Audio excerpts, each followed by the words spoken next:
Fala galera, Dizascope. Seguinte, primeiro podcast do Dizascope ao vivo, é isso mesmo, estamos ao vivo aqui. Você que está assistindo em primeira mão, lógico, depois vai ficar aqui gravado, você vai poder acompanhar, mas pela primeira vez a gente está fazendo ao vivo aqui. E tinha que trazer alguém extremamente especial para o nosso primeiro ao vivo.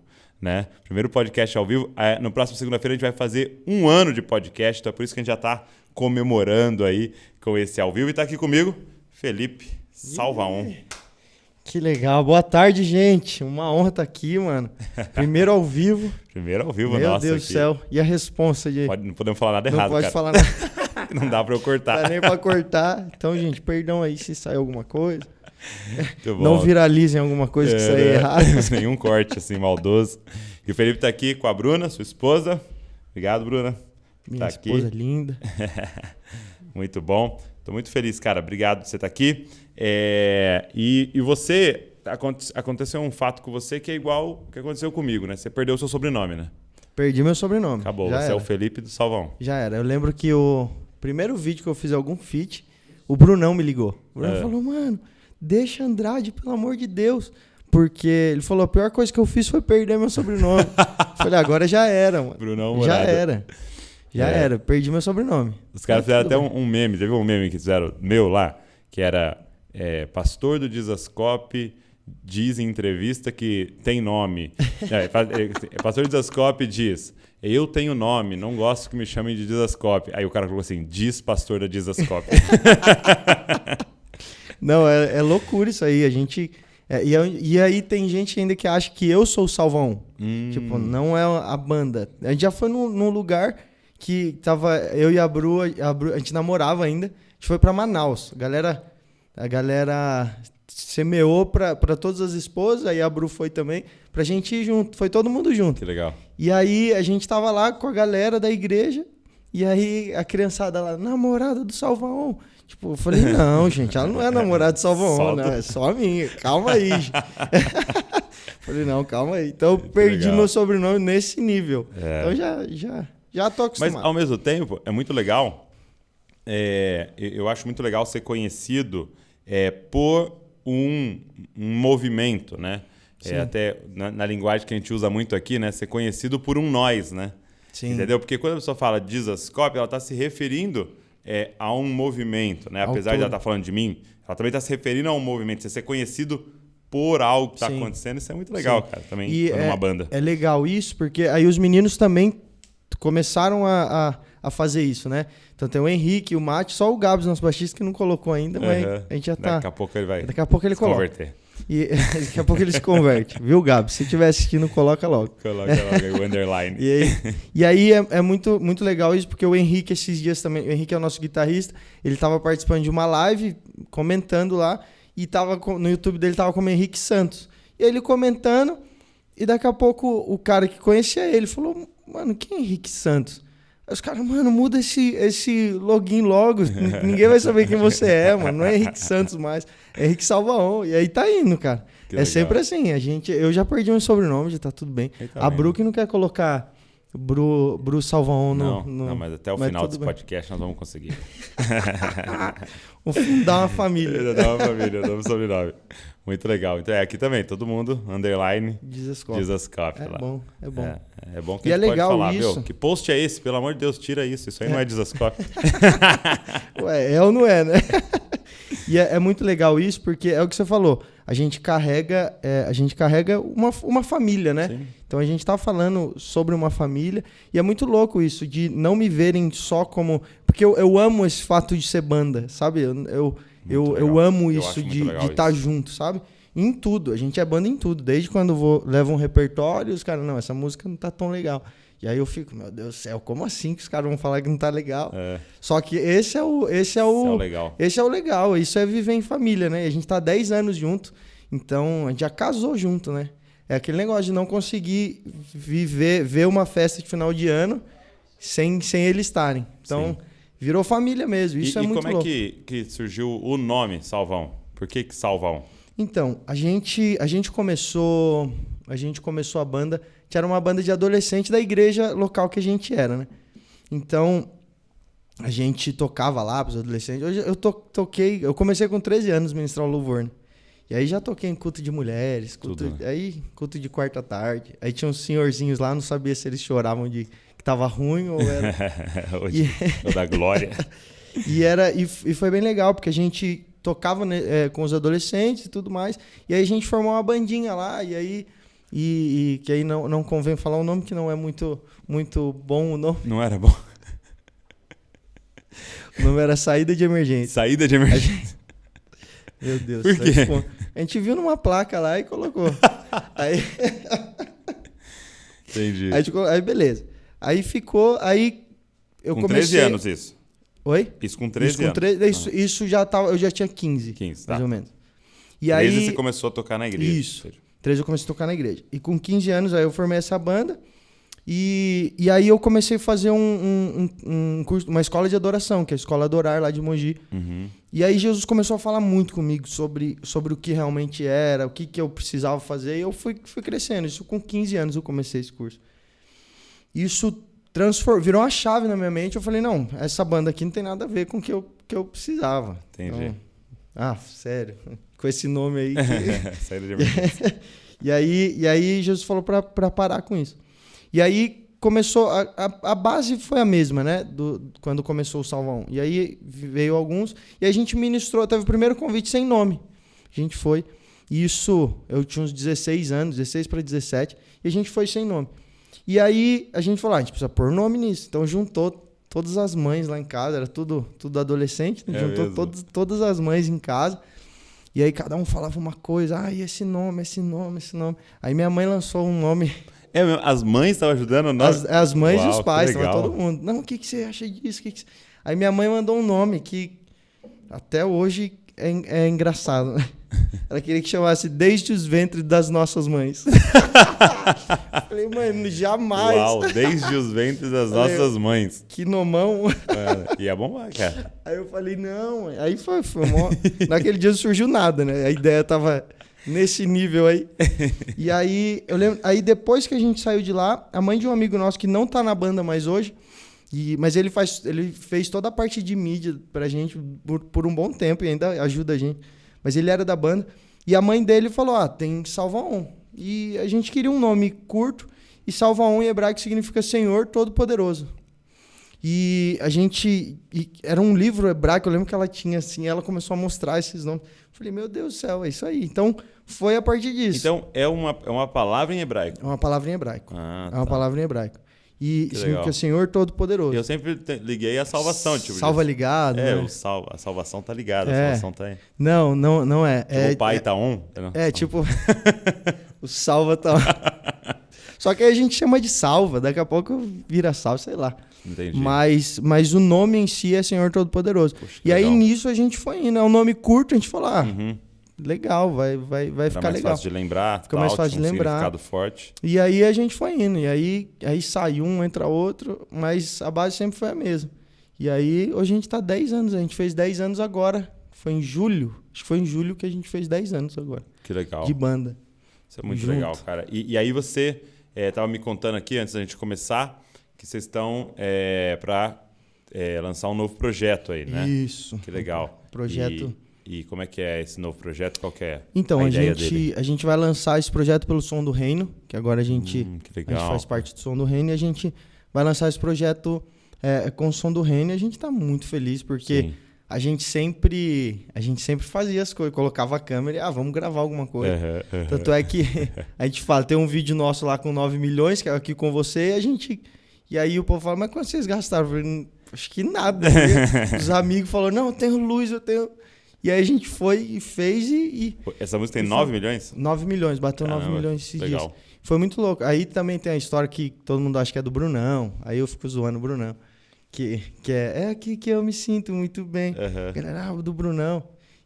Porque ele pega esse espontâneo e vai que canta vai. No meio. E foi muito louco isso. Até já mudando um pouco de assunto, já vou voltar. Não tem problema. Mas E eu lembro, foi no primeiro Som do Secreto. Brunão e o Alê estavam ministrando. E aí o Brunão me chamou do lado lá, quando eles ficavam trocando. E no dia, o Brunão me chamou. Eu tava lá. Aí o Brunão me chamou de lado e falou, mano, o que você acha de a gente cantar é aqui que eu me sinto muito bem, é só um trechinho, vai ficar só um pouquinho. Falei, vai embora, ele e o Ale. E aí ele não esperava. Aquele do Ale com cabelão, assim, né? É, o Ale cabeludão. Que mal. E aí chegou, aí ele cantou, ele achou que ia ficar um tempinho, só que essa parte ficou muito tempo. Entendi. A galera ficou muito, cantando muito. E aí entra uma coisa, entra o Deixa Queimado Ale. E aí vira um bololô só, que ninguém sabe de quem que é a música. Que nome que põe pra aquela música? E aí ficou. Aí, só que a gente gravou, né? Aí quando saiu de lá, o Bruno falou, cara, a gente vai ter que gravar, eu faço um feat com você, senão vão achar que é minha. Eu falei, agora já era. Já acham que é sua, deixa esse crédito aí. Isso é muito legal. Mas cara, isso é muito bom, porque eu acho muito louco isso, porque eu acredito que a música, os nossos frutos, né, eles precisam ser muito maiores do que o nosso nome, né?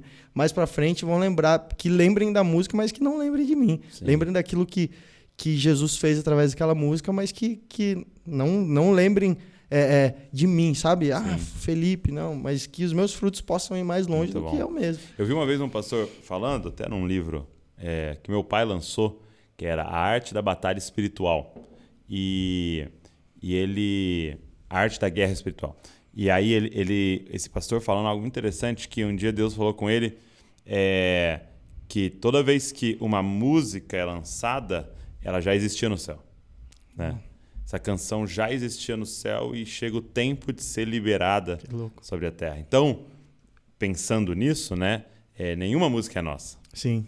Né? Sim. A gente está somente sendo um veículo de algo que o Senhor está querendo soprar naquele momento. Nenhuma pregação é nossa, né? O mais louco sobre isso é que desde criança, desde adolescente, eu tenho algumas músicas que... Era muito louco isso. Eu lembro que eu entrava no meu quarto, adolescentão lá, e ministrava para Jesus. E eu lembro que, às vezes, eu compunha algumas coisas. E enquanto eu estava no quarto lá, eu cantando para Jesus, e aí eu acabava o meu momento com Jesus, saía do quarto e eu esquecia da música. E aí eu falei, meu Deus do céu, vou lembrar. Aí você tem aquele negócio de você voltar para o ambiente para ver se o pensamento ficou... Faz o mesmo caminho. Faz o mesmo caminho. Mas, e aí, nunca dava certo nada, eu não lembrava. E sempre, nunca dava para eu gravar com o celular, era alguma coisa bizarra. Aí eu lembro que aconteceu acho que umas 5 vezes isso comigo. E aí eu voltava no dia seguinte, eu entrava no meu momento com Jesus, e aí eu lembrava da música. E eu falava, meu Deus do céu, deixa eu gravar agora. E aí, sei lá, o celular estava em outro lugar, não conseguia gravar, eu saía de novo e esquecia. Aí eu lembro que teve uma vez que eu falei, Jesus, por que você não deixa eu lembrar num outro momento? Porque aí aconteceu a terceira vez, eu cantando e eu lembrei da música. Eu falei, Jesus, por que você não deixa eu sair daqui, gravar, enfim. E ele foi muito, muito certo comigo. Ele falou, Felipe, essa música é minha e sua, ninguém precisa mais ouvir. Uau. É algo que você precisa cantar pra mim e pronto, eu preciso ouvir só. É pra mim, é um momento de intimidade nossa, então acabou. E eu lembro que quando eu fiz É Aqui Que Eu Me Sinto Muito Bem, aqui com você, eu lembro que eu tava num momento terrível da minha vida. Eu cresci na igreja, nasci na igreja, meus pais são pastores. Só que eu entrei naquela... Acho que, como todo bom cristão de berço, entra numa fase de ativismo, de saber se ama Jesus mesmo, ou conhece Jesus ou ama Jesus dos seus pais. Toda aquela fase. E eu lembro que eu já ministrava o louvor e eu comecei a entrar nesse ativismo de fazer o que eu sabia, né? E eu começava a fazer e eu fiquei um bom tempo sem escutar o Espírito Santo, porque eu já sabia fazer, então eu falava, tá tudo bem, vou fazendo. E isso pra mim foi... exatamente, eu sei qual música que a igreja quer ouvir, eu sei... Porque eu acredito muito nisso, né? A gente que é músico, a gente precisa saber fazer uma nota menor, a gente precisa saber as notas, a gente precisa estudar. Só que eu acredito muito que, por exemplo, a nota menor, ela deixa um downzinho, você fica meio... A galera pode chorar com uma nota menor. Até cientificamente, né? Exatamente. A galera já estudou isso. E uma nota maior, um sol maior, um dó maior traz uma esperança, traz uma alegria. E isso para mim foi muito ruim eu saber de tudo isso, porque eu começava a usar sem freio. E aí eu comecei a entender que quando eu uso essas notas, quando eu usava essas notas, ou... sei lá, até hoje, se eu não ouvir o Espírito Santo, se eu usar porque eu sei, se chama arrogância, mas se eu usar quando o Espírito Santo fala, sabe aquela nota que você sabe fazer? Manda agora. E eu acho muito incrível isso, porque Jesus usa aquilo que você sabe para poder ministrar a igreja, para poder falar. Você tem que saber, né? Não é um fato disso. E eu lembro que eu estava muito nessa de fazer o que eu sabia, então eu fiquei um bom tempo sem ouvir o Espírito Santo, sabe? Porque eu já sabia fazer tudo. Em termos, né? Achava que sabia. Achava que sabia, boa. E aí, nisso, eu lembro que eu tava na cozinha da casa dos meus pais, umas 3 horas da manhã de uma sexta-feira.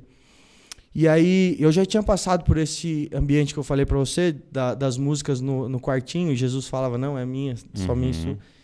E eu lembro que eu tava na cozinha chorando muito, chorando de tristeza, nem era na presença de Jesus, porque eu não conseguia sentir, não conseguia ouvir mais. Isso, e pra quem escuta todos os dias, pra quem sabe que não ouvir um dia, não ouvir, sei lá, por uma semana no máximo, você entra em desespero.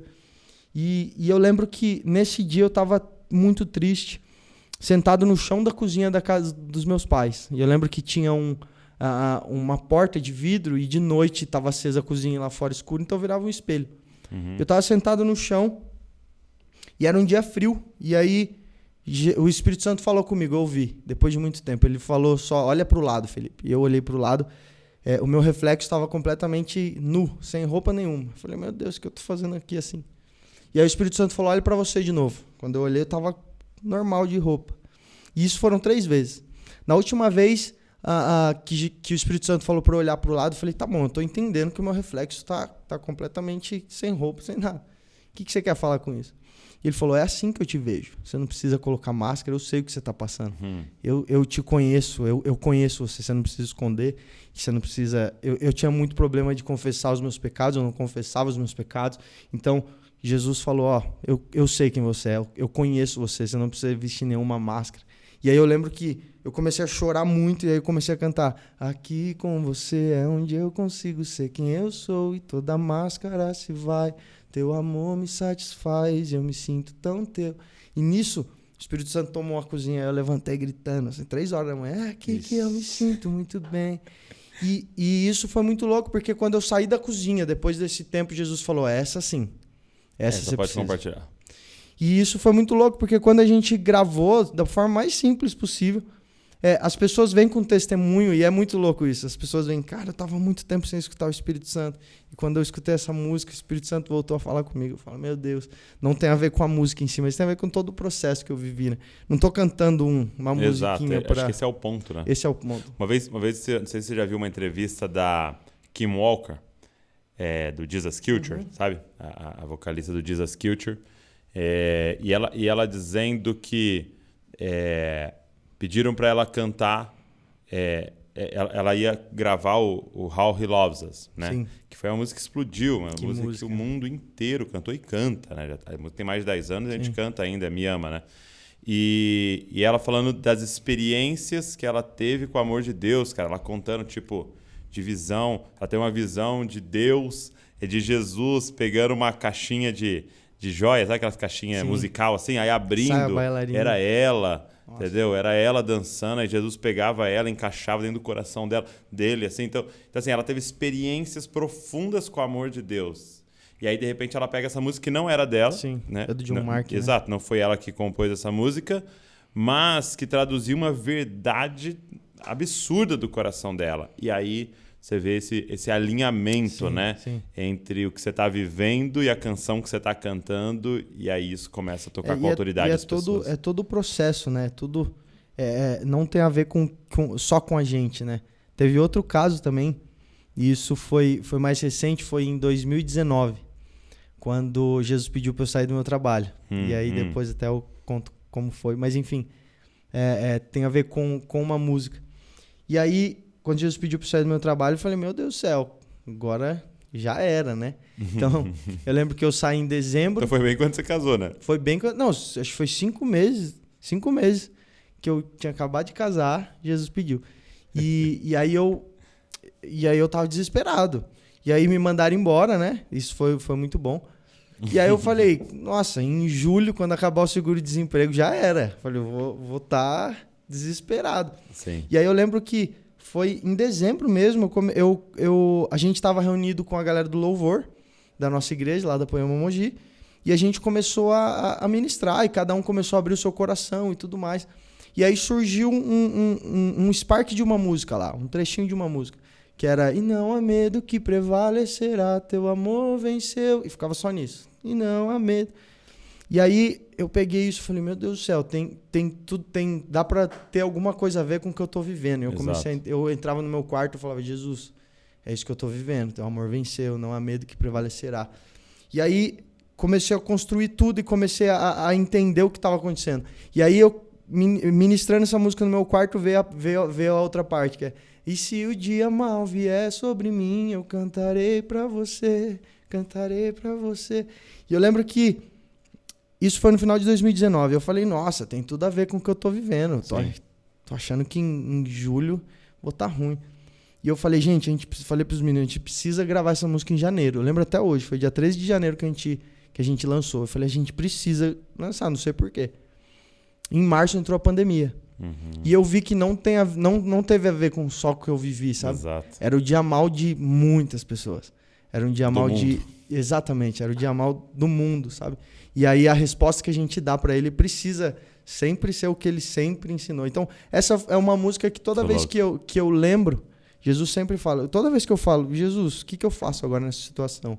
Tá difícil. Ele fala, eu já te ensinei. No dia mal você continua cantando. Eu falo, meu Deus. E é muito louco porque a gente usa uma frase para nós pregadores, né? Mas que é a mesma coisa para vocês que cantam. Seria a pregação te prega. Sim. Né? Sim. Então, a partir do momento que você abriu a sua boca, você anunciou, declarou algo, agora aquele algo precisa ser vivido. Sim. Né? E aí eu vejo isso, né? Quando você compõe, você canta uma canção, você lança uma canção, agora chegou a hora de você viver aquilo, né? Então o tempo inteiro Jesus fica quase que falando assim, ouve seu CD, pô. Ouve de novo. Ouve lá sua música. E isso é muito louco, porque às vezes eu e a Bruna a gente conversa, e agora, amor, como é que tá? E de verdade, desde que Jesus pediu para eu sair do meu trabalho, é absurdo. Jesus supre todas as necessidades. Eu falo pra Bruna, é engraçado demais. Você olha, meu Deus do céu, tudo, chega no final do mês, tá tudo certinho. Sim. Você fala, mas como? De onde que veio? Exato. Você fala, meu Deus do céu. Isso, aí às vezes a gente conversa, nossa, esse mês a gente tá preocupado. E sempre assim, sempre às vezes um mês eu tô ou ela tá. Então não dá força pro outro. Isso é muito legal.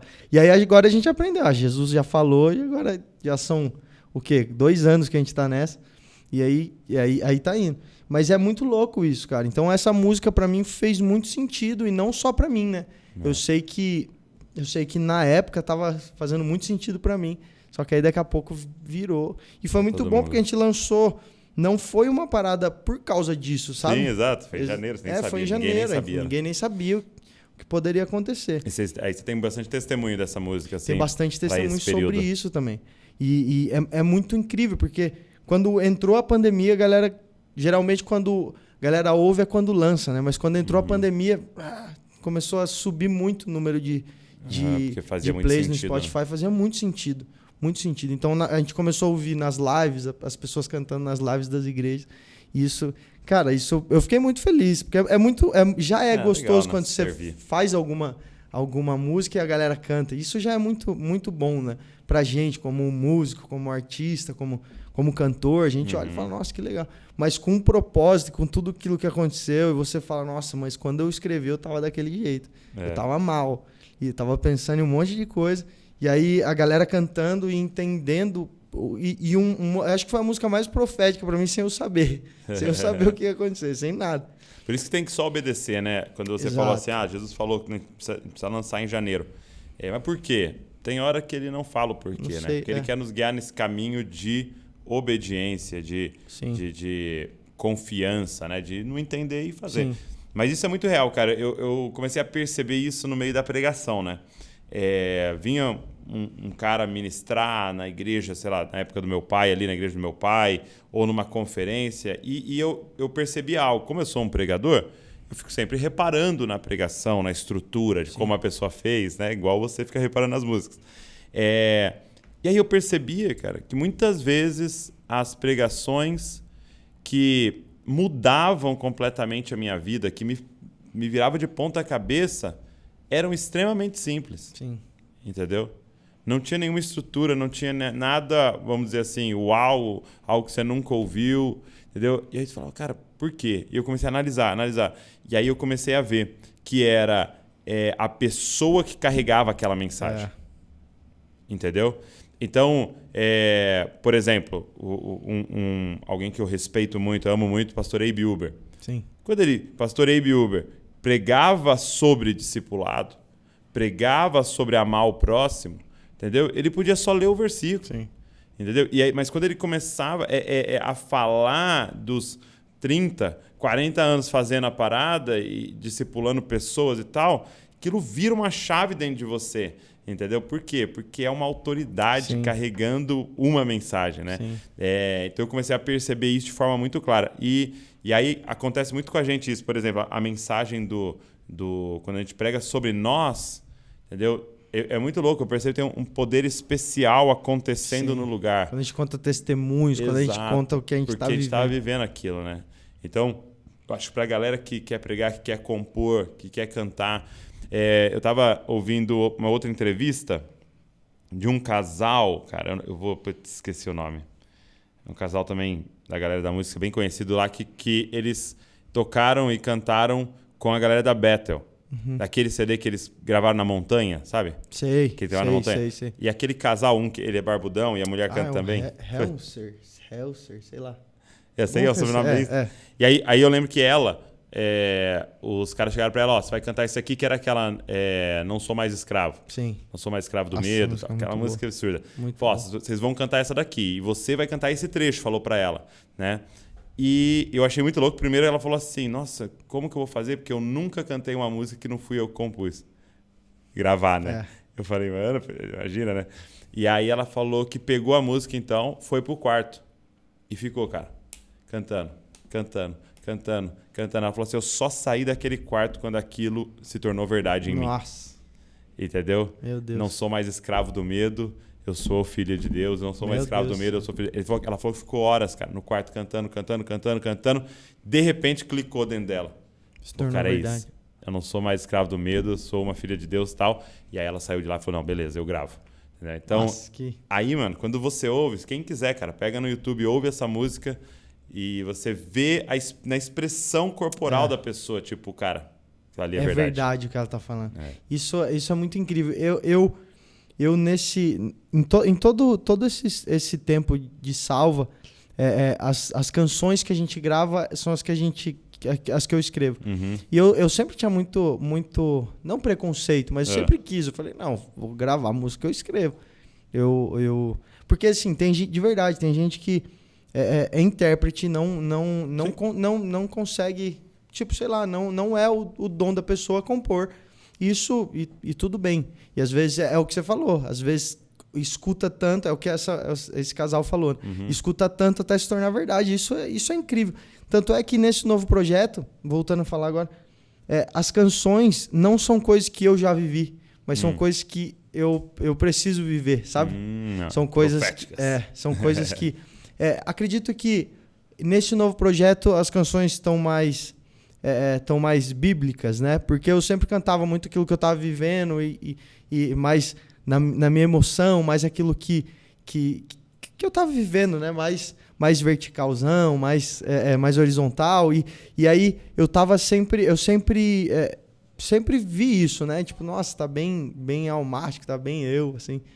E eu sempre quis fazer um projeto não a ver com aquilo que tipo, se eu tava tristão, não a ver com aquilo, sabe? Mas sempre jogar para Jesus.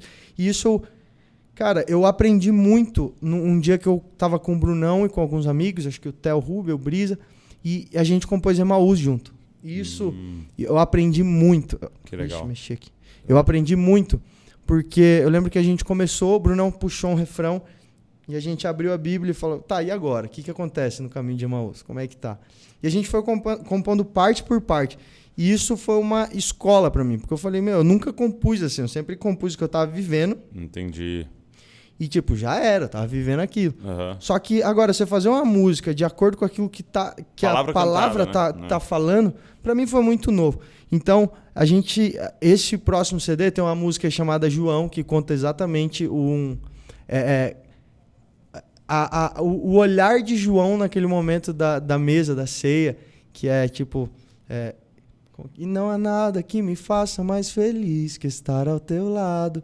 E aí, daqui a pouco, Jesus morre e aí ele fala, meu coração agora bate com o teu, O meu pulmão respira agora com o teu e a minha voz ecoa com a tua voz. Então, conta Legal. bastante aquilo que ele... um olhar de como ele, talvez ele estava sentindo, talvez ele estava vendo. E aí tem outras músicas que tem bastante a ver, mais Bíblia, assim, mais do que uma emoção minha. Eu estou muito feliz por isso, que eu consegui romper isso. E não que seja ruim, mas era um projeto meu, era algo meu. Próximo estágio, né? Isso, que Deus queria fazer. Era algo meu porque as nossas músicas sempre foram assim, né? Algo que eu estava vivendo e eu cantava. E aí essas são bem mais bíblicas, são bem mais... contando alguma coisa... Colocando melodia numa pregação. Exatamente. Ali. Eu estou muito feliz com isso. E você falou para mim que o projeto vai chamar Mesa. Isso. É Mesa só? Isso. Mesa, que legal. Mesa só. E por que Mesa? Eu acredito que a galera... A gente eu dei um suspense no Insta sobre o nome. Ixi, então, tá revelando aqui. Não, mas é isso aí mesmo. eu falei pra você. Então a galera tem que assistir, depois eu coloco, assiste lá que Beleza. eu falei. Eu falei lá, ó. E por que Mesa? Porque eu acredito muito no poder da mesa. A nossa família espiritual fala muito sobre mesa. E eu acredito que a gente ama isso. Então, quando a gente vai ministrar em algum lugar, às vezes a gente volta justamente por causa do pré ou do pós-ministração. Não por causa daquilo que aconteceu Só lá em no cima. palco, né? A gente ama relacionamento. Então, eu acredito que tem muito a ver com isso, né? E quando você está na mesa também, está todo mundo no mesmo nível, você consegue olhar a mesma altura. E isso é muito incrível. Então, a gente ama estar com pessoas diferentes, conhecer pessoas novas.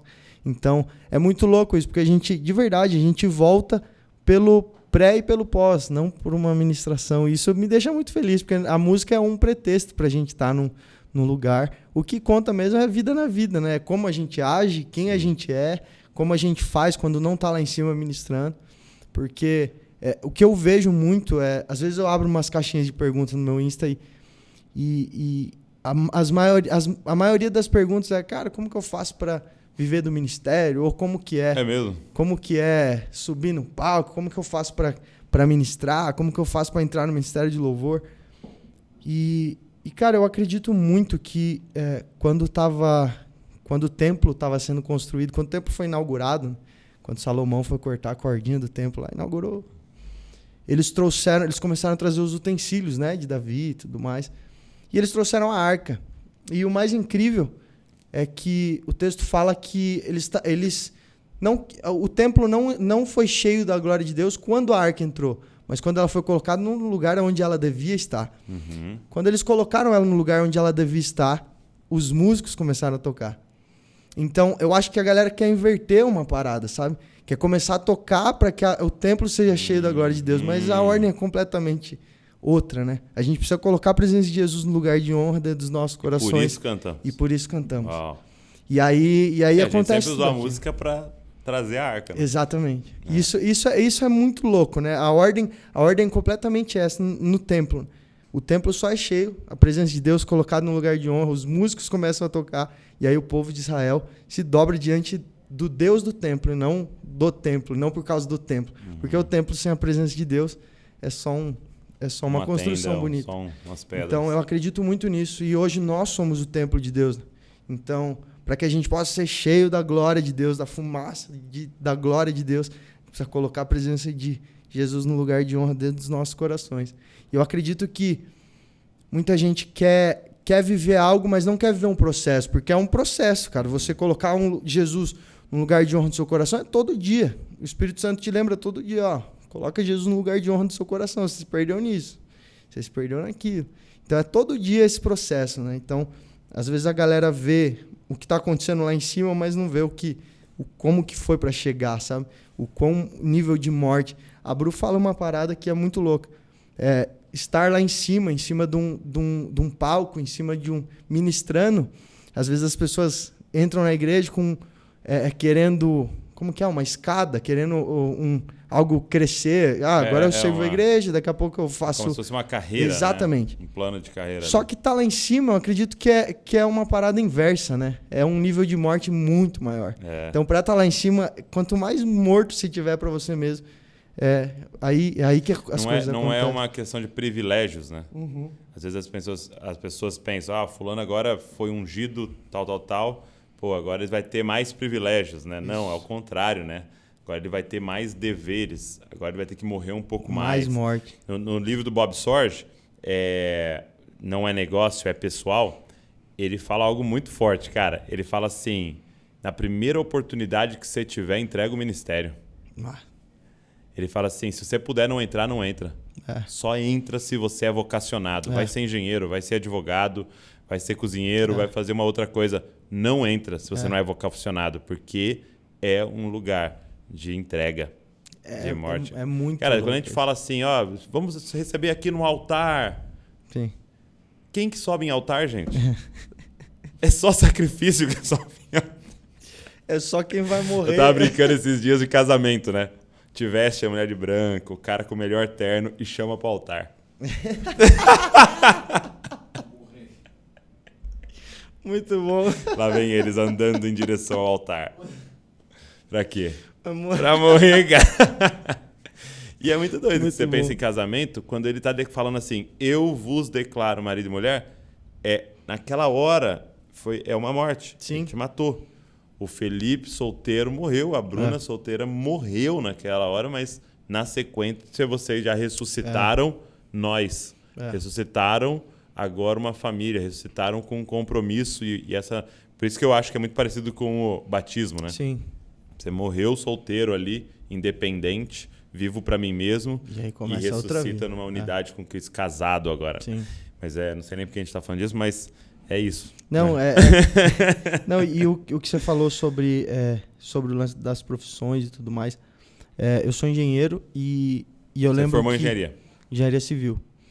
E eu lembro que quando eu ia pra época de escolher a faculdade e tudo mais, falei, pai, nem quero fazer faculdade, deixa eu já tô ministrando, eu quero viver disso aí. Meu pai falou, não. Eu falei, não, como assim não, pai? Eu falei, como assim não? Você não acredita pastor, em mim? Você tá negando aí ministério? Eu falei, você não acredita em mim, não é possível. Ele falou, não, vai fazer outra coisa. O dia que Jesus te falar, você vai. Aí eu falei, nossa, aí fiquei emburradão, falei, não acredito. E aí eu fui fazer engenharia. E aí, no primeiro semestre da faculdade, eu arrumei um estágio. Comecei a trabalhar.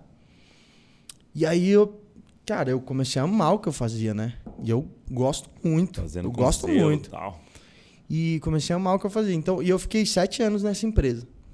E aí, quando eu falei, Jesus, acho que tá de boa, né? Vai dar pra eu conciliar. Eu quero ficar nisso. Eu amo isso. E quando eu cheguei nessa parte, com 6 anos e meio, quando eu falei, não, tá tudo bem. Agora eu tô entendendo o que você quer de mim. Tá tudo bem, tô aprendendo. Aí Jesus falou, sai. Falei, não. Não é possível. Aí eu lembro até hoje. Eu falei, Jesus, beleza. Faltou 1 ano antes de eu casar. Eu falei, Jesus, beleza. 1 ano antes de eu casar, tá legal pra você me tirar, se você quiser me tirar. Porque ele já tinha dado indícios assim. Sinais. Não falou já. 1 ano antes de casar, eu falei, tá bom, dá pra eu me arrumar certinho até casar. E aí passou, Jesus não falou nada. Casamos. Eu falei, Jesus, 1 ano depois agora, só pra eu pagar as continhas, tá tudo bem. 5 meses. Jesus pediu pra sair. Eu falei, não, Jesus, agora eu não quero sair. E foi muito louco isso, porque eu lembro que foram 2 semanas Jesus falando todos os dias. Todos os dias. Eu lembro que eu chegava na obra, assim, os caras, mano, o que você tá fazendo aqui? Tipo, nunca... A galera da obra, o que você tá fazendo aqui, mano? Eu falei, mas como assim? O que eu tô fazendo aqui? Nesse nível. E aí eu lembro um desses dias, dessas 2 semanas, eu lembro que eu tava de braço cruzado lá, olhando a obra, e Jesus falou que você tá investindo seu tempo onde não era pra você investir. Eu falei, como assim? Agora que você tá chegando, né? E aí eu, desesperado, falei, tá bom, Jesus, agora você tem que falar com a minha esposa. Agora não é mais só eu, né? Agora é nós aí. E aí Jesus sempre, nessas 2 semanas, Jesus sempre pedindo o próximo passo. Eu falei, mas próximo passo em quê? Não é possível. E aí, eu lembro que foi em 3 dias Jesus resumiu tudo. Eu lembro que foi numa sexta-feira, a gente estava indo para Poema Guarulhos, estava começando a Poema lá. E aí a gente, no carro, falei, Jesus, fui orando, em pensamento estava eu e a Bru. Jesus, você precisa falar com a Bru. Aí eu falei, amor, Jesus tá me pedindo um próximo passo. Ela falou, Jesus me falou. Eu falei, sério? O que é? Ela falou, você precisa sair do trabalho. Eu falei, não é possível. Aí eu comecei a chorar. Falei, E aí eu chego lá nessa sexta-feira, o Leandro Barreto tava pregando, e aí ele começou a falar de como ele saiu do salão de cabeleireiro, que ele era cabeleireiro. Ele começou a falar. Do nada. Do nada. Eu acho que eu ouvi ele falar 2 vezes só. Uma quando eu conheci ele e outra nessa vez. E ele começou a falar do nada, eu olhava pra Bruce e falei, não é possível, tá chegando. E aí no sábado, Jesus falou comigo, muito forte, e no domingo foi o dia decisivo, assim, que a Bru precisava ir no mercado, comprar um negócio de R$5, não lembro o que era. E aí a minha irmã tava junto, minha irmã falou, não, vou lá com ela, eu tinha que passar o som na igreja. E aí a minha irmã levou elas compraram, e aí minha irmã tinha que comprar mais coisa, né? Então, aí minha irmã falou, deixa que eu passo, R$5 eu passo aqui, tá tudo bem. E aí a hora que a Bru chegou na igreja, eu lembro que tinha acabado o louvor, aí eu desci, falei, amor, deu certo, comprou. Ela falou, não, sua irmã pagou pra mim, né? Deu certo, tá aqui. Aí Jesus falou, não vai faltar nada. Eu comecei a chorar assim, ela falou, nossa, mas por causa disso vai chorar. E aí foi nesse dia, aí no dia seguinte eu falei com o pessoal lá da empresa. Falei, eu preciso... Foi um sinal de R$5. Foi um sinal de R$5. E foi muito louco, foi decisivo. E aí começou, né? Aí Jesus falou muito forte comigo, não é pra você viver da banda, não é pra você viver do Salvão, é pra você viver comigo. Meu Deus. E aí eu falei, meu Deus do céu, porque assim, cresci na igreja também, volta tudo aquilo, eu nunca precisei confiar de verdade em Jesus, porque minha vidinha era tudo bem, tudo tranquilinha, e nunca precisei realmente falar, Jesus, não tem mais nada agora, agora só tem você. Nunca precisei fazer isso. Então, foi uma prova muito louca pra mim, assim. E aí, como surgiu essa música que eu falei pra você, foi essa prova, tipo, agora você confia em mim mesmo, agora você precisa aprender a confiar em mim. E isso, nossa, isso me mói todos os dias. Cara, essa lição que você tá falando de vocação é muito louca, porque eu lembro que quando eu tava lá com meu pai, família debaixo da graça, liderando, acho que eu liderava os jovens, eu não lembro. Ele fez uma reunião de líderes e falou, nós vamos assistir uma pregação, né? E aí ele colocou uma pregação do Hernandes Dias Lopes. E, cara, aquilo foi muito marcante para mim, porque o Hernandes Dias Lopes dizia assim nessa pregação, vocação ministerial não é tentei direito, não passei, tentei medicina, não tinha dinheiro, tentei odonto, não deu certo, tentei essa aqui, eu não sabia matemática. Não casei, vou para missões. Vou ser pastor.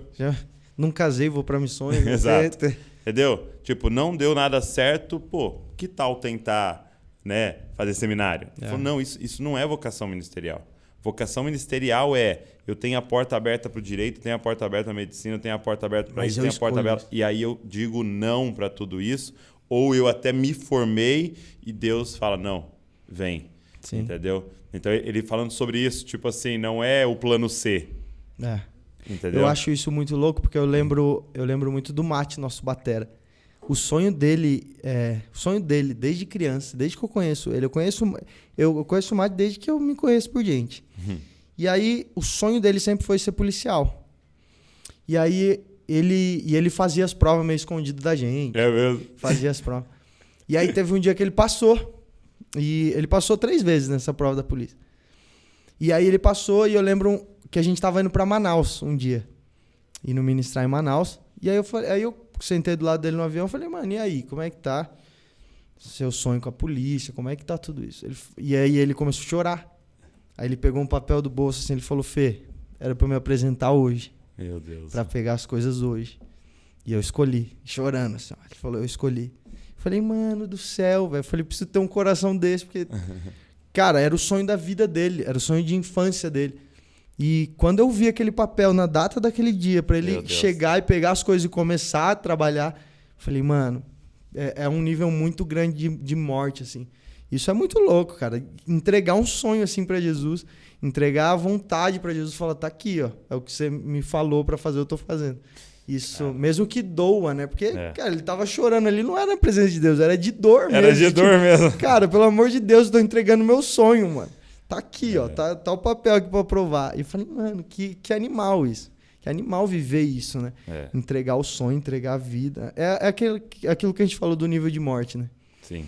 Do nível de morte. É da música do Brunão lá, né? De queimar as carroças, Sim, os bois. não tem mais pra onde ir. Fechar os barcos. falar tchau pai e mãe. Sim. E para aquilo que Deus está te apontando, né? Agora, você está fazendo um caminho, cara, que eu acho muito, muito legal. Gostaria até que fosse para todos, assim, porque eu olhando, assim, né, e convivendo com a galera, é um dos caminhos mais saudáveis, assim, para mim, que é o caminho do ministro, da adoração e tal, mas que é um pastor de uma comunidade, né? Então, hoje vocês estão pastoreando a Poema de Mogi. Isso. Né? E eu acho muito legal alguém que canta a partir desse lugar. Porque o que eu percebi, cara, na minha jornada, né? Eu ia em conferências tal, e eu percebi que a minha pregação mudou. Eu fui numa conferência agora, semana passada, antes de ontem, né? Sábado, sexta e sábado. E as minhas pregações são totalmente diferentes nas conferências agora. Porque eu não consigo mais fazer promessas vazias, porque eu sou líder de uma comunidade. Entendeu? Eu faço velório, apresento criança, tem casamento, tem pessoa com câncer, pessoa passando dor. Então eu não posso simplesmente lançar, se prepare, esse é o melhor ano da sua vida. Sim. Não dá para falar algumas coisas, entendeu? Então, eu acho muito legal alguém que agora ministra, canta a partir desse lugar real, verdadeiro. Como é que está sendo a experiência de pastorear uma comunidade? Para mim, nossa, é incrível. É o que você falou, muda completamente, né? Você chega... É engraçado isso, porque você chega numa igreja e aí você já fala, meu, como é que será que eles agem aqui? Vamos respeitar o máximo. Exato. O máximo eu quero possível. Ser respeitado lá. O máximo possível, porque eu sei o duro que é para poder... Isso é muito louco. E o mais incrível é que o meu pensamento também sobre isso mudou muito. Porque hoje, a primeira pergunta, depois de conhecer, depois de perguntar se a pessoa está bem, é de qual igreja você é. Porque eu acredito muito no você ser enviado por um lugar, sabe? Por uma casa.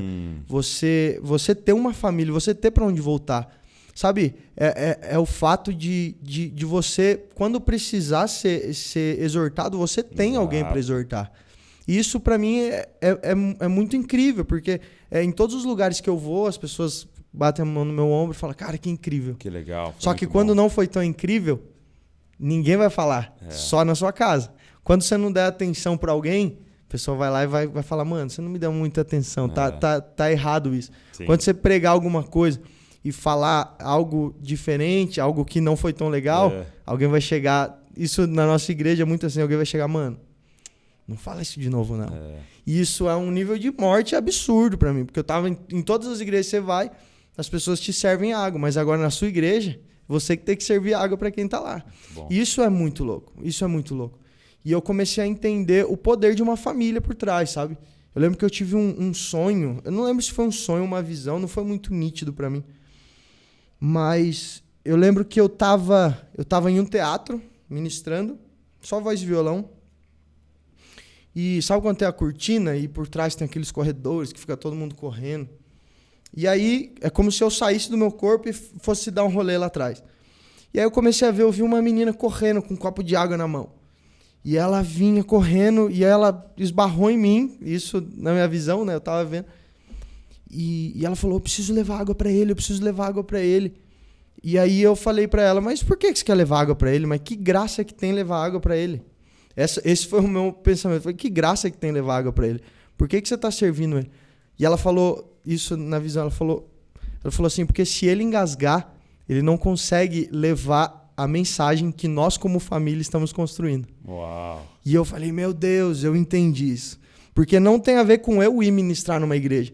E é por isso que esse novo projeto vai se chamar mesmo. Porque não tem a ver com o que a gente está indo fazer, mas tem a ver com aquilo que a gente carrega da nossa família, da nossa família espiritual, cara. Se a gente fala disso tudo, se a gente fala de mesa, se a gente fala de comunhão, a gente precisa chegar no lugar e exercer essa comunhão, e exercer essa mesa. Então não tem a ver só com eu ir, é como você falou, muda completamente. Você chega num lugar e você já fala, meu... Vamos, você começa a olhar de um jeito diferente, muda a ótica, né? Porque você sabe todo o processo que é para ter uma igreja, para ter tudo isso. Então, é muito louco isso. A gente leva uma mensagem do que a família carrega. E é por isso que eu pergunto toda vez que conheço alguém, cara, mas que igreja você é? O que você está carregando? Quem está por trás de você? Saul, né, perguntando pro Davi, perguntando sobre Davi, né? Quem é o pai dele? Né? Porque ele sabia, ele carrega algo, né? Ele carrega uma família, né? É. Agora, você está pastoreando lá com uma galera a Poema, né? E a Poema de Mogi. Isso. A Poema, a fundação, a sede Em ali, Taubaté, né? Você está lá em Mogi. E você até estava falando para mim aqui antes sobre a cultura da Poema, Sim, né? Que sim. assim, ela carrega algo muito poderoso e Mogi carrega a mesma coisa Sim. que tem lá em Taubaté e tal. E eu queria te fazer essa pergunta de alguém de dentro, assim. Por que você acha que essa cultura é tão poderosa, assim? E como é que faz para manter uma cultura, assim? Eu acredito muito que escorre, né? O óleo escorre. E cara, quando a gente... Por exemplo, a Poema Mogi. Se você for visitar qualquer Poema, eu acho isso muito louco. É a mesma coisa. Você vai, É mesmo? Você vai falar, nossa, mano, parece que eu tô em tal lugar. E eu digo de cultural, né? Eu digo sobre as palavras, sobre tudo isso. Obrigado. Sobre tudo isso.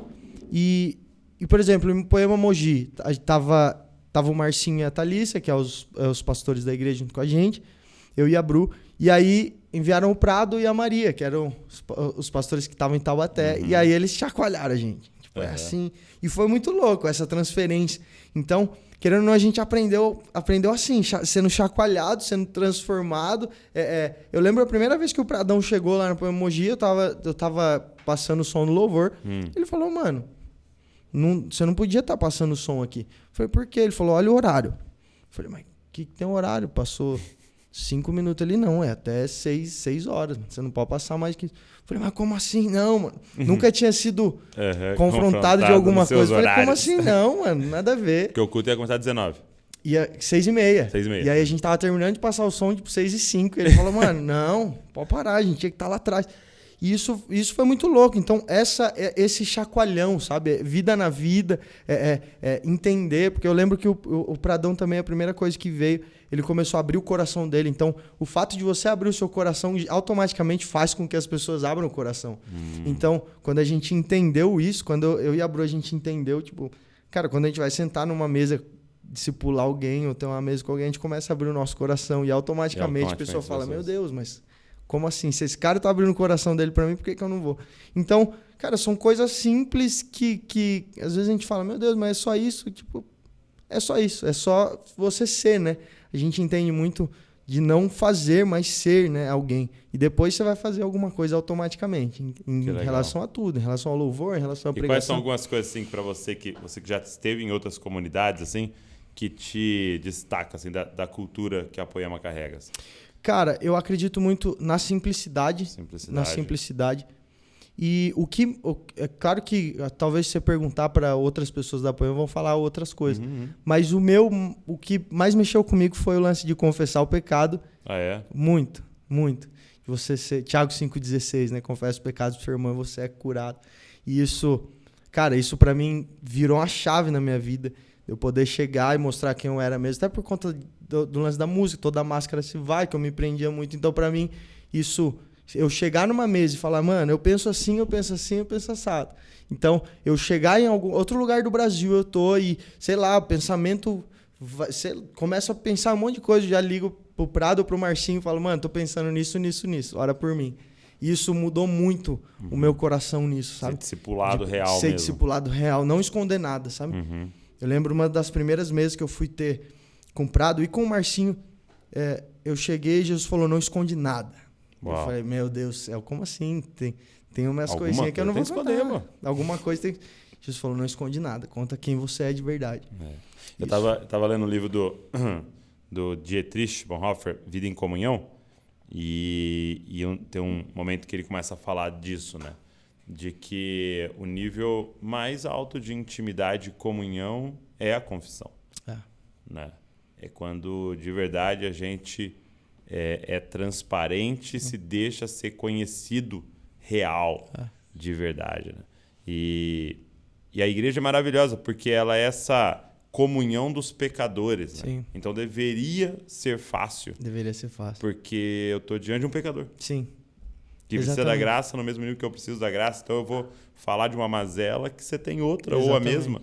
Entendeu? Então deveria ser fácil, mas é a grande investida do diabo contra nós, essas máscaras, né? Pra gente ficar fingindo, né? Porque eu acredito assim, quando você confessa pra alguém, você tira sua máscara e aí o diabo não tem mais o que falar de você. Você porque fala tá assim, na luz, tá né? aqui, ó. Você jogou, você não tem mais como fazer nada contra mim, que tá aqui, ó. Eles já sabem quem eu sou, eles já sabem o que passa no meu coração. Isso, nossa. E pra mim foi a diferença, sabe?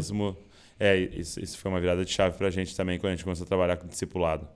E eu vi um pastor falando assim, né, que um irmão chegou pra ele, revoltado, bravíssimo assim e tal, e falou, meu, tô muito bravo tal, porque o fulano falou mal de mim. Aí o pastor, mas o que ele falou de você? Pô, ele falou para as pessoas que eu faço isso. Aí ele falou, pô, cara, é pra você estar feliz, porque você é muito pior que isso. Você tinha que chegar pra ele, você nem sabe que eu também faço isso. Eu acho... Nunca ninguém vai conseguir falar mal da gente num nível que seja pior do que a gente realmente é. É o que Paulo falando, tipo assim, dos pecadores, meu irmão. Eu sou o principal. Eu sou o pior. Eu acho isso muito louco. Não, e isso é a frase de cada um dos cristãos. Dos pecadores, eu sou o principal. Dos pecadores, você é o principal. Por quê? Porque eu só conheço um pecador por dentro. Eu. Meu Deus, é verdade. Então qual é o pior? É verdade. Eu, porque eu não sei você por dentro. Então, dos pecadores que eu conheço por dentro... Às vezes eu olho algumas coisas assim, eu falo, meu Deus. Antes de... Cara, algumas coisas foram acontecendo. Tipo, você olha pra alguém que fez alguma coisa, eu não consigo nem mais julgar, de falar, nossa, mano. Eu falo, mano, poderia ser eu. Sim. Tipo, porque eu me conheço por dentro. Uhum. Eu me conheço por dentro, poderia ter sido eu. Se eu não tenho temor com Jesus, se eu não busco Jesus cada vez mais, poderia ser eu. E isso para mim tem mexido muito comigo. Porque eu falo, meu Deus do céu, eu sou a pior pessoa que eu conheço na vida. Pior pessoa que eu conheço. Pior pessoa que eu conheço. Eu sou horrível. Não, e tem uma passagem que ela é difícil de entender, assim, né? Quando Moisés está no topo da montanha com Deus, ele fica 40 dias lá, né? A partir de Êxodo 20, ele fica 40 dias lá recebendo toda a lei, os preceitos, como é que ia ser o tabernáculo. E uma das coisas que ele recebe é quem vai ser o sacerdote, sumo sacerdote, Arão. Qual que é a roupa que ele vai usar? O que tem que fazer com ele? E Deus, cara, desenhando para ele. Moisés só anotando tudo aqui, ó, tal. Deus desenhando para ele. Só que o que é maluco é que o que está acontecendo lá embaixo? Nessa hora que ele está falando, Arão vai ser o sumo sacerdote, essa é a roupa que ele vai usar, os filhos dele, não sei o quê. Lá embaixo, Arão tá pegando brinco e pulseira e colar de todo mundo e fazendo um bezerro de ouro. E falando para Israel, ó, e aí tá o seu Deus, né, que tirou você do Egito. Como que Deus tá escolhendo alguém no topo da montanha que aqui embaixo tá fazendo um bezerro, cara? Tipo, nível de pecado, né? Quebrando já o primeiro mandamento, fazendo um Deus, né? E aí Moisés desce, tá acontecendo isso com Arão e tal, e Deus não muda de ideia. Deus mantém Arão como sacerdote. E aí, para mim, olhando para isso, por que disso? Entendeu? Porque esse era o cara que ia o dia inteiro receber pecador e ouvir confissão. E toda vez que ele recebesse alguém e a pessoa falasse, cara, não, eu fiz isso, ele ia ter que baixar a cabeça e falar, poxa, eu sou pior que isso. Nossa. Eu sei quem sou eu. Meu Deus. Ele não ia conseguir olhar com arrogância para nenhum pecado. Porque ele sabia quem era ele, entendeu? Então, eu acho que essa é uma parte muito importante da liderança. A gente ter clareza de que dos pecadores, cara. De conhecer, Cara, eu acho o mais incrível é se cercar de pessoas que falem a verdade, né? Eu acho que isso é o mais incrível, né? Que, tipo, vai falar pra você, vai confessar do mínimo pecado a um gigante. Isso é gigante no modo da gente ver, né? Porque não... De consequências, De consequências. E vai fazer isso, porque só assim você vai andar com pessoas de verdade, né? Você vai saber com quem você tá andando, com quem que você tá sentando na mesa. Você vai saber, porque é escrachado, né? É algo que você olha e já fala, cara, que incrível isso. E o mais louco de tudo isso é você... sabendo de tudo isso ainda mais essa pessoa e enxergar Jesus, né? Aí é real, né? é real. Você fala, as maiores referências, a gente fala muito sobre isso. As nossas maiores referências, elas não podem ser alguém que você vê um vídeo na internet e fala, meu Deus, eu quero ser igual a essa pessoa. Não, as maiores referências são as pessoas que você conhece, que você sabe. Por exemplo, meu sogro, minha sogra, que eles têm uma igrejinha pequenininha no meio do mato, e eles estão lá. Talvez ninguém nunca vai conhecer o Instagram deles, ninguém nunca vai ver eles, mas eles estão lá. Então, são as referências. Meus pais, ninguém nunca vai saber deles, ninguém nunca vai olhar para eles e vai falar, mas eles estão há 20 anos cuidando de casais. Então, você olha e você fala, mano, peraí. As referências, elas não podem ser por aquilo que eu vejo, ou por aquilo ou por visualização, ou por que seja, mas precisa ser algo real. Cara, essa é uma transição que a gente precisa fazer como igreja. Mano, para todo mundo que está nos ouvindo, nos assistindo aqui agora, se existe uma transição como discípulo de Jesus que a gente tem que fazer no Brasil, é essa. Exatamente. Entendeu? É parar de focar em dons e habilidades. A gente tem que parar de focar em dons e habilidades e começar a focar em caráter. É verdade. E parar de dar a ênfase que a gente dá em dons espirituais para falar do fruto do Espírito na vida de alguém. Sim. Cara, eu estava no podcast com o Subirá. A galera que está nos ouvindo, você pode até ir lá assistir depois. No final, eu pergunto para ele assim, cara, quem foi 3 pessoas que te influenciou? Você não conhece nenhum dos 3. Entendeu? Ele não falou o nome de ninguém. Ele falou, é o pastor tal, pastor fulano e pastor fulano. E caras que discipularam, que cuidaram dele, que ele ia na casa, que ele via a vida. São pessoas incríveis, né? Que você olha, não tem o glamour da internet, não tem a voz da internet que a internet dá. Mas a gente está olhando para afinação, para inteligência musical, para oratória, cara. E para muitas vezes memória, entendeu? Uma memória privilegiada. Cara, você com uma memória privilegiada e com uma oratória, você prega. Você ganha o mundo. Exato. Agora, cara, como é que é o casamento dessa pessoa? Vida real. Como é que como é que ele cuida dos filhos? Porque eu posso afirmar com todas as letras, é muito mais fácil pregar numa conferência com 50 mil pessoas do que tratar bem os seus filhos que não estão dormindo de madrugada, ou a sua esposa numa quarta-feira comum, ou sentar para brincar com as suas crianças, ou ir visitar a sua sogra, entendeu? Você requer muito, muito mais Espírito Santo para dia a dia. E é louco que o Leandro Vieira ele fala disso, né? Você pega os primeiros capítulos de Efésios, cara, a carta mais mística que existe, com as coisas mais profundas que tem, cara. Paulo fala umas paradas ali que nós estamos há anos tentando entender o que ele está falando ali, de tão profundo, de coisas, né, que ele viu no seu ministério, que Jesus revela diretamente para ele. E como é que termina tudo isso? É quase que dizendo assim, agora que você entendeu essa profundidade aqui, isso precisa desembocar no quê, marido? Ama sua mulher. Como Cristo amou a igreja. Sim. Esposa, submete seu marido, respeita ele. Filhos, honrem seus pais. Pais, não levem seus filhos à ira. Funcionário, trabalha como se estivesse trabalhando para o Senhor. Patrão, cuida deles como herdeiros. E o mais incrível esse é o mistério, né? E eu me refiro a Cristo e à igreja. Exato. Isso é o mais louco, porque é algo simples. Só que eu amo a vida real. Eu amo isso. Real, cara. Eu amo a vida real. De você sem câmera, sem nada, sem você tá lá, cara. Ser mais incrível que na frente da câmera. Exatamente. Isso é muito louco, isso é muito incrível. Até, por exemplo, no meu Instagram, eu tava conversando com a Bru esses dias, a gente tava falando, e no meu Instagram, muitas vezes eu nem posto muito falando sobre grandes pregações, sobre Jesus, sobre o que seja. Eu quero mostrar minha vida real. Eu quero mostrar isso. Porque quem tá perto de mim já sabe. Quem tá na igreja lá conhece aquilo que eu falo. Sabe por quê? Eu já fui muito influenciado de falar, cara, eu sou menos de Jesus que essa pessoa porque eu não falo assim. Eu não falo desse jeito. Já teve esse sentimento? Isso. Na minha adolescência, eu sempre olhava as pessoas na internet e falava, meu Deus do céu, mas eu não sou incrível desse jeito.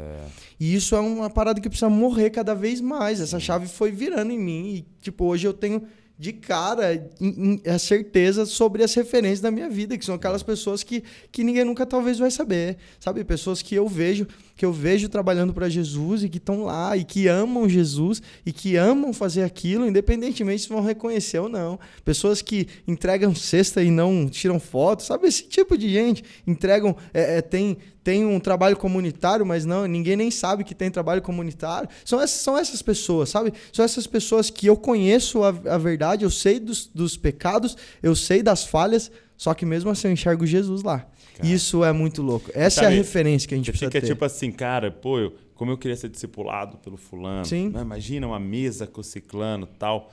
Cara, de verdade, às vezes a avó dessa pessoa que tá falando que queria mudar de cidade para ser discipulado é muito mais incrível que todo mundo. Coloca todo mundo no saco. Cara, a minha avó materna, né? A irmã Marina, cara, minha avó materna acorda há 50 anos, às 4, 5 da manhã para orar. Meu Deus do céu. Há 50 anos ela tá fazendo isso. Meu Deus. Todas as vezes que eu vejo ela, e eu usei uma estratégia fenomenal, você que quiser copiar, você pode copiar. Eu dei uma cama de presente para minha avó. Ou seja, ela acorda todo dia lembrando de mim. Meu eu sou o primeiro da lista da oração ali. Né? Aí, sagacidade espiritual a gente chama disso.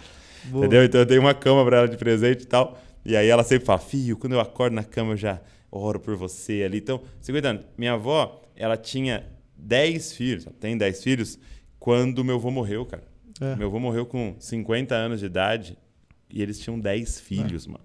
Entendeu? E minha avó não casou de novo. E aí perguntaram pra ela, por que você não casou de novo? Porque nos primeiros meses de luto, ela falou que Deus falou com ela, eu sou seu marido. Meu Deus. Entendeu? Eu sou seu marido. E ela confiou nisso. E ela não casou de novo, e 50 anos cuidando dos 10. Então assim, e filhos pastores e tal. E assim, às vezes você quer viajar para ser discipulado pela fulana de tal, vá visitar sua avó, Exatamente. Cara. Senta com a sua avó e pergunta, avó, o que Jesus está falando com você? Exatamente. Vó, tô passando por isso, o que você acha que eu deveria fazer? E às vezes não é sua avó, mas é uma senhora lá da igreja, é um senhor lá da igreja, o mais que está 50 anos casado, cara. Exatamente. E às vezes, até para quem está assistindo, isso é muito louco, os líderes da sua igreja, às vezes são pessoas incríveis, você quer visualização porque as pessoas sejam incríveis. Pelo amor de Deus. A grama do outro é mais verde. Exatamente. Né? Pelo amor de Deus, a gente precisa entender que visualização é só um resultado e, e nada mais do que isso. Sim. Não importa isso. Mas o que importa é a vida real. Então, às vezes, o seu líder da igreja é incrível e você procurando outras coisas, mas, cara, tá lá, tá incrível, tá à sua disposição. Só que não, preciso ser com alguém que tenha o arrasta para cima. E isso é muito complicado, porque... E de verdade, eu cresci vendo os meus pais entrar em casa de casal, com que o cara tava com a arma apontada pra mulher, porque estavam tretando na casa, e meus pais iam lá, entrava e amava o casal e trazia pra casa. E, cara, tem referência melhor do que essa? Não tem. A gente olha e a gente fala, cara, isso é viver com Jesus. Eu conheço os defeitos dos meus pais, da minha mãe. Só que, cara, eles são pessoas de Deus, eles são pessoas que amam Jesus e amam acima de tudo, porque quanto tempo que eu vi eles fazendo isso. E isso é muito louco, a gente precisa começar a entender que as referências precisam ser na vida real. Porque aí, às vezes, você tem referência a alguém que está na internet lá, essa pessoa do nada some, vira do avesso e tá lá. E aí, você vai continuar com Jesus porque a sua maior referência era aquele cara que você viu cair, ou enfim, qualquer coisa, ou não. Isso é bem pesado, né? Eu acho que as nossas referências precisam ser aquelas pessoas que a gente conhece de verdade. Honrar mais os nossos pastores, exatamente. Os irmãos que estão ao nosso lado, né? Deus às vezes já te deu, você tá aí atrás. Exatamente. Né? Cara, isso é muito legal.